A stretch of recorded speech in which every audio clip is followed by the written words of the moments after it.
नमस्कार, मैं सुजाता शर्मा और आप इस समय जुड़ चुके हैं कमिंग भारत के साथ। तो हमारे साथ आज जुड़ने वाले हैं जन अधिकार पार्टी के युवा परिषद के उपाध्यक्ष राजू दानवीर जी। तो आइए मिलते हैं। सर नमस्कार। जी नमस्ते। तो सर, जैसा कि आप इस समय बिहार की स्थिति देख रहे हैं कि आधा से ज़्यादा बिहार बाढ़ से डूब चुका है, तो क्या इस स्थिति में अभी इलेक्शन होना ज़रूरी था? देखिए, सबसे बड़ी बात है हमारी जो पार्टी है उसका विचारधारा रहा है कि पहले सेवा, यानी कि पहले जनता की सेवा, बाद में कुछ हो। चुनाव का हम विरोध नहीं करते हैं, लेकिन जो हालात है अभी उसमें चुनाव करवाना ये कहीं न कहीं सरकार का तानाशाह रवैया दिखाया, जनता के प्रति दिखाया जा रहा है। जनता भी इस चीज़ को मान चुकी है कि अभी हमें मदद की ज़रूरी है। बिहार दो विपत्तियों से गुजर रहा है, कोरोना संकट, बाढ़, और ऐसे में चुनाव होना जन अधिकार पार्टी पुरजोर विरोध करती है और इसमें चुनाव आयोग को 10 लाख पोस्ट कार्ड के माध्यम से वो भेजेगी कि चुनाव नहीं होना चाहिए और इसके लिए ज़रूरत पड़े तो हाई कोर्ट, सुप्रीम कोर्ट, सब जगह जाया जाएगा। पार्टी ने पहले ही इस पे साफ स्ट्रेटेजी अपना चुका है। सर, जैसा कि आप देख रहे हैं कि कई घर डूब चुके हैं, बाढ़ से ग्रसित है, तो ऐसे में क्या इलेक्शन ज़रूरी है कि नहीं है? देखिए, हमारी पार्टी जो है पहले से ही सेवा भाव और समर्पण, मानवतावादी विचार रखती है और ख़ासकर हमारे जो राष्ट्रीय अध्यक्ष हैं वो जनता के प्रति समर्पित हैं और हमारी पार्टी पहले से ही ये बोल चुकी है कि हमारे लिए बिहार की जनता इम्पोर्टेंट है, न कि चुनाव इम्पोर्टेंट है।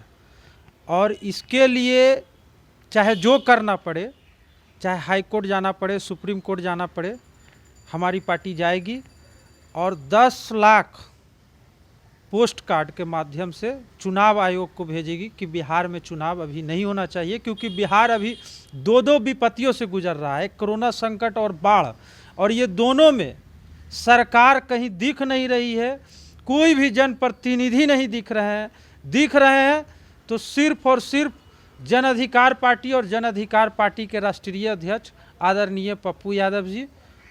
और ऐसे में इस संकट की स्थिति में चुनाव नहीं होना चाहिए। सर, तो आपको क्या लगता है कि अगर इस बार सरकार बनती है तो आप क्या कर सकते हैं जनता के लिए? देखिए, हमारी पार्टी जो है पहले से ही भय, भूख, भ्रष्टाचार, अपराध के खिलाफ लड़ते आ रही है।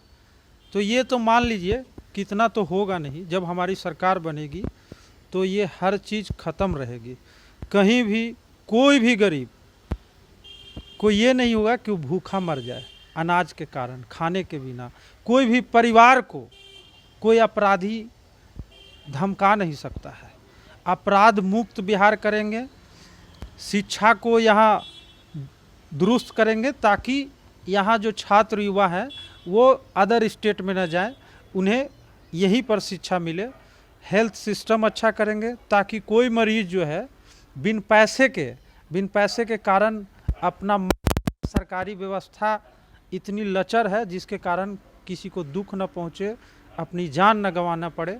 ये सब जितनी भी जो सरकार की नाकामियां हैं उसको दुरुस्त करेंगे। देखिए, शिक्षा की जहाँ तक बात है कि बिहार में शिक्षा साक्षरता दर लगभग 64% है, जो कि राष्ट्रीय स्तर से कम है। महिलाओं का साक्षरता दर और कम है। तो बिहार में पहले ही से शिक्षा के नाम पर सिर्फ लूट हुआ है, शिक्षा माफिया जो सरकार के संरक्षण में रहते हैं। तो यहाँ का तो शिक्षा पहले ही से ख़त्म है। तब तो यहाँ के जो छात्र हैं भारी मात्रा में कोटा, पूना, बेंगलोर अपने हायर एजुकेशन के लिए भर जाते हैं, प्लान करते हैं। तो बिहार का हर साल 20,000 करोड़ रुपया जो दूसरे, यदि हम यहीं पर सब कुछ बेहतर कर दें तो वो जो 20,000 करोड़ जो बाहर जा रही है वो जाएगी नहीं, वो यहीं पर रहेगी। तो बिहार का इकोनॉमिकल तो मजबूत होगा ना। तो यहाँ पर सीधा सीधी मान लीजिए कि सरकार का कभी नहीं शिक्षा व्यवस्था यहाँ दुरुस्त हो, क्योंकि उसको तो लूटने में बनेगा नहीं। हर चीज़ में लूट है, और इससे ज़्यादा क्या कहें आपको कि शिक्षा में कहीं पारदर्शिता है ही नहीं। मान लीजिए कोई गरीब तबके के हैं, गांव से चलकर पटना आए हैं कि अच्छे कॉलेज में एडमिशन करेंगे, अच्छे कोचिंग में पढ़ेंगे, लेकिन यहाँ सरकारी व्यवस्था इतना लचर है जिसके कारण जो है डेग डेग पर उनको परेशानियों को झेलना पड़ता है। और आम जो गरीब तबके के हैं वो उनके सपने कहीं ना कहीं सरकार के कारण, सरकार के एक खराब रवैये के कारण उनके सपने कहीं ना कहीं अटक जाते हैं। और इसी को ही हम लोग दुरुस्त करेंगे ताकि पूरा पारदर्शिता रहे। कोई भी छात्र ये न कहे कि हम शिक्षा के कारण हमको पूरा शिक्षा नहीं मिल सका, सरकार की तरफ से कोई व्यवस्था नहीं मिल सका, जिसके कारण हम अपना हायर एजुकेशन नहीं पूरा कर पाए, आगे जॉब नहीं कर पाए। ये सब नहीं होने देंगे। तो सर आप ये कहना चाहते हैं कि अगर हमारी सरकार बनती है तो हम यहाँ की जनता के लिए बहुत कुछ कर सकते हैं?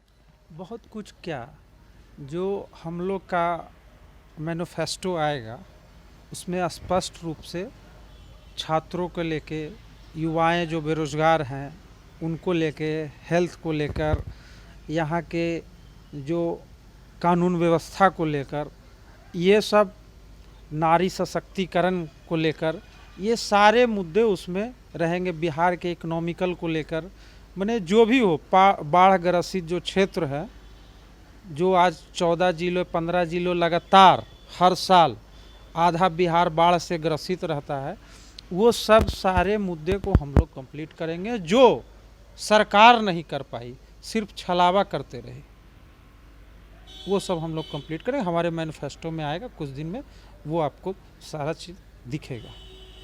और वो हमारे राष्ट्रीय अध्यक्ष ने स्पष्ट कर दिया है कि कोर्ट में एफिडेविट देकर हम जनता के बीच जाएंगे कि आपने 30 साल दिया, जिन्होंने आपके साथ छलावा किया, पक्ष हो या विपक्ष, हमें सिर्फ 3 साल चाहिए। बिहार बदलने के लिए जन अधिकार पार्टी या जन अधिकार पार्टी के राष्ट्रीय अध्यक्ष पप्पू यादव जी ने स्पष्ट कर दिया है कि हमें 3 साल मौका चाहिए, यानी कि 30 साल बनाम ये 3 साल की लड़ाई है। हमें सिर्फ 3 साल चाहिए बिहार बदलने के लिए। एशिया का सबसे टॉप राज्य में नहीं आया तो राजनीति छोड़ देगी जन अधिकार पार्टी। सुशांत सिंह राजपूत के बारे में आप क्या कहेंगे कि उनको कैसे इंसाफ मिले? देखिए, सुशांत सिंह राजपूत जी के साथ जो घटना घटी, उसका जन अधिकार पार्टी उनके साथ है। ये बहुत ही निंदनीय घटना घटी। और जब ये घटना घटी उसके तुरंत बाद आदरणीय पप्पू यादव जी ने उनके घर पर, पटना स्थित जो घर है, वहाँ पर जाके उनके पिताजी से मिलकर सबसे पहले उन्होंने सीबीआई इंक्वायरी की मांग की और इस मुद्दे को इतना उठाया। और जन अधिकार पार्टी ने इसके लिए आंदोलन भी किया। कई हमारे आदरणीय पप्पू यादव जी ने अमित शाह को पत्र भी लिखा और माननीय अमित शाह जी के द्वारा पत्र भी आया कि हम इस पर अनुशंसा कर रहे हैं। तो ये सीबीआई इंक्वायरी जो आज हो रही है, तो ये कहीं ना कहीं जन अधिकार पार्टी का देन है। जन अधिकार पार्टी ने इसको जोर से लड़ा और इसकी मांग की, इस मुद्दे को उठाया कि सुशांत सिंह राजपूत की हत्या हुई है, वो सुसाइड नहीं कर सकते हैं। और आज जो भी पार्टी इस पर कर रही है, बोल रही है, वो सिर्फ एक राजनीति कर रही है। क्योंकि सुशांत सिंह राजपूत जी के साथ जो हुआ घटना, उसमें जन अधिकार पार्टी फर्स्ट दिन और कुछ ही क्षणों के बाद से लगातार आंदोलन, लड़ाई लड़ रही है और उनको इंसाफ दिलाकर रहेगी, इसके लिए चाहे जो हो जाए। जब यहाँ से बिहार से पुलिस भेजी गई वहाँ, तो महाराष्ट्र पुलिस ने उन्हें क्वारंटाइन कर दिया कि कोरोना महामारी है तो आप लोग क्वारंटाइन हो जाइए। तो इस मामले में ये कह सकते हैं कि वो केस को दबाना चाहते हैं। देखिए, ये तो साफ दिख रहा है ना कि पहले से ही इसमें कहीं ना कहीं जो भी इन्वॉल्व हो, इसमें पार्टी पहले से ही बोल रही है, हमारी पार्टी, कि इसमें बड़े बड़े मछलियों का हाथ है, जिसके कारण जो है दबाव में प्रशासन, महाराष्ट्र के जो प्रशासन है वो सारे दबाव में काम कर रहे हैं। और कई साक्ष्य को जो है, अब मान लीजिए कि अब करीब 60 दिन लगभग घटना हो गई, 60 दिन, 55 से 60 दिन, तो इस 60 दिन में जो भी अहम साक्ष्य थे जिसके द्वारा सीबीआई या फिर बिहार पुलिस कोई भी वहाँ तक, अपराधी तक पहुँच सकती थी, आज तो साक्ष्य खत्म होने के करार पर भी मिटाए भी जा सकते हैं, क्योंकि इतना दिन हो गया। तो इसको फर्स्ट डे से ही जांच में लेना चाहिए था। और कहीं ना कहीं महाराष्ट्र में जो पुलिस है, महाराष्ट्र की जो पुलिस प्रशासन है, वो कहीं ना कहीं सुशांत सिंह राजपूत के केस में हस्तक्षेप करके बहुत सारे साक्ष्यों को मिटाना चाह रही है और बड़े बड़े मछलियों को बचाना चाह रही है। इसमें हो सकता है कि कोई राजनीतिक भी हाथ हो सकता है, कोई बड़े गैंग का भी हाथ हो सकता है, जो भी होगा स्पष्ट होगा। और सुशांत सिंह राजपूत परिवार को न्याय दिलाने के लिए जन अधिकार पार्टी, न्याय नहीं भी मिलेगी तो पर भी न्याय दिलाने के लिए जो भी करना पड़े हम लोग करेंगे। आपकी पार्टी का एजेंडा क्या है? एजेंडा तो मैंने आपको बताया ना कि ये जो 30 साल का सरकार का जो रवैया रहा है जनता के प्रति, और सरकार का भी जो रवैया रहा जन विरोधी नीतियों के खिलाफ हम लोग का लड़ाई है 30 साल का। और ये हम लोग का मुहिम चल रहा है कि बिहार बचा लो मौका है। 30 साल बनाम 3 साल, 30 साल बिहार की जनता से अपील है कि 30 साल आप लोगों ने उन लोगों को दिया जिन्होंने आपके साथ सिर्फ छलावा किया है। 3 साल हमें दीजिए, 3 साल में बिहार बदल कर दिखा देंगे। एशिया के सबसे टॉप में बिहार नहीं आया, ये एफिडेविट कोर्ट में डालकर हम लोग इलेक्शन में जाएंगे, चुनाव में जाएंगे। अब बदलने का तो बाकी मैनिफेस्टो है, आप देख लीजिएगा। और आपके साथ जो भी बातचीत हुआ, हेल्थ, एजुकेशन, ये सब, वो सारा चीज़ हमारे मैनिफेस्टो में है, जो पूरे बिहार के जनता के हित में है। सर, जो अभी बिहार में कोरोना महामारी बहुत ज़्यादा पैर पसार चुकी है, पूरे पटना में समझिए कि बहुत ज़्यादा हो गया है। बिहार छोड़िए, पटना में अभी स्थिति बहुत दयनीय है। पटना में इतने सारे सरकारी हॉस्पिटल हैं, लेकिन उसमें अगर कोरोना का मरीज जाता है तो उसको एडमिट नहीं किया जाता, बाहर से ही भगा दिया जाता है। तो इस पे आप सरकार को क्या बोलना चाहेंगे? देखिए, बिहार का जो स्वास्थ्य व्यवस्था है पूरी तरह चरमराया हुआ है, खुद ही वेंटिलेटर आईसीयू में भर्ती है। इसीलिए कि कोई गरीब आदमी इलाज के लिए जाता है तो 2 दिन वो एम्बुलेंस में ही रहता है और एम्बुलेंस में ही उसकी डेथ हो जाती है। किसी की बाहर माने बेड ही खाली नहीं है, वेंटिलेटर नहीं है, आप कोई आइसोलेशन वार्ड नहीं रखे हैं, तो आखिर बताइए कि बिहार की जनता इलाज कराए कहाँ? जो कोरोना पॉजिटिव है वो कहाँ इलाज कराए? अब कोई रिक्शा वाला पारस में तो नहीं है इलाज करा सकता है, वो पैसा कहाँ से लाएगा? पारस वाला जो बिल है वो देगा 5 से 7 लाख, 5 दिन 6 दिन का बिल, तो वो रिक्शा वाला कहाँ से लाएगा? तो आपने बिहार को ऐसे हालात पर छोड़ दिया है कि यहाँ की जनता खुद से लड़ने के लिए मजबूर है, सरकार के भरोसे नहीं। क्योंकि सरकार ने कुछ दिया नहीं है, सिर्फ जनता से लिया है और बदले में कुछ नहीं दिया। बदले में वही दिए हैं टूटे अस्पताल, अस्पताल में भरा हुआ पानी, कुत्ता बेड पर सोता है और पूरा गंदगी। मैंने अस्पताल की क्या स्थिति कहें, यहाँ की स्वास्थ्य व्यवस्था जिसकी मैंने हम लोग कल्पना नहीं कर सकते हैं।